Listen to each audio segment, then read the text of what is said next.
ಕರ್ನಾಟಕ ರಾಜ್ಯ ಸರ್ಕಾರಿ ನೌಕರರ ಸಂಘದ ಜಿಲ್ಲಾಧ್ಯಕ್ಷರ ಸ್ಥಾನದ ಚುನಾವಣೆಯಲ್ಲಿ ಡಾಕ್ಟರ್ ರೇಣುಕಾದೇವಿ ಬಣಕ್ಕೆ ಭರ್ಜರಿ ಜಯ.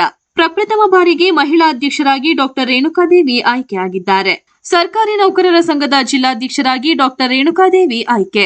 ಸರ್ಕಾರಿ ನೌಕರರ ಸಂಘದ ಜಿಲ್ಲಾಧ್ಯಕ್ಷ ಸ್ಥಾನಕ್ಕೆ ಇಂದು ಚುನಾವಣೆ ನಡೆದಿದ್ದು ಫಲಿತಾಂಶ ಹೊರಬಿದ್ದಿದೆ. ಖಜಾಂಚಿಯಾಗಿ ಶಿವಕುಮಾರಯ್ಯ, ರಾಜ್ಯ ಪರಿಷತ್ ಸ್ಥಾನಕ್ಕೆ ನಟರಾಜು ಆಯ್ಕೆಯಾಗಿದ್ದಾರೆ. ರೇಣುಕಾದೇವಿಯವರು 37 ಮತಗಳನ್ನು ಪಡೆದು ಜಿಲ್ಲಾಧ್ಯಕ್ಷರಾದರೆ, ಶಿವಕುಮಾರಯ್ಯ ಅವರು 37 ಮತ ಪಡೆದು ಖಜಾಂಚಿಯಾಗಿ, ನಟರಾಜ್ 36 ಮತ ಪಡೆದು ರಾಜ್ಯ ಪರಿಷತ್ ಸ್ಥಾನಕ್ಕೆ ಆಯ್ಕೆಯಾಗಿದ್ದಾರೆ.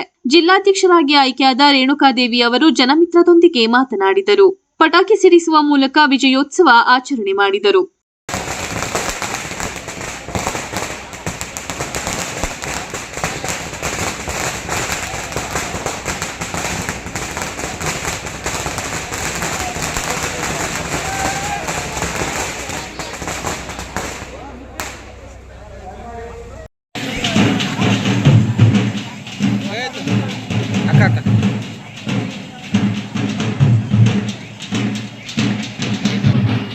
ಇವತ್ತು ಒಂದು ಚಾಮರಾಜನಗರ ಜಿಲ್ಲೆಯಲ್ಲಿ ನಡೆದ ಕರ್ನಾಟಕ ಸರ್ಕಾರಿ ನೌಕರರ ಸಂಘದ 24-29ನೇ ಸಾಲಿನಲ್ಲಿ ಒಂದು ಐತಿಹಾಸಿಕ ಗೆಲುವನ್ನು ನಮ್ಮ ಚಾಮರಾಜನಗರದ ವಿವಿಧ ಸಂಘಗಳಿಂದ ಆಯ್ಕೆಯಾದಂಥ ಗೌರವಾನ್ವಿತ ನಿರ್ದೇಶಕರು ನಮಗೆ ಒಂದು ಗೆಲುವನ್ನು ತಂದುಕೊಟ್ಟಿದ್ದಾರೆ. ಅವರ ಪರವಾಗಿ ಅವರ ಎಲ್ಲ ಕಷ್ಟಗಳಿಗೆ ಎಲ್ಲದಕ್ಕೂ ನಾವು ಸ್ಪಂದಿಸ್ತಾ ಪ್ರತಿಯೊಂದು ಕೆಲಸವನ್ನು ನಾವು ಮಾಡ್ತೀವಿ.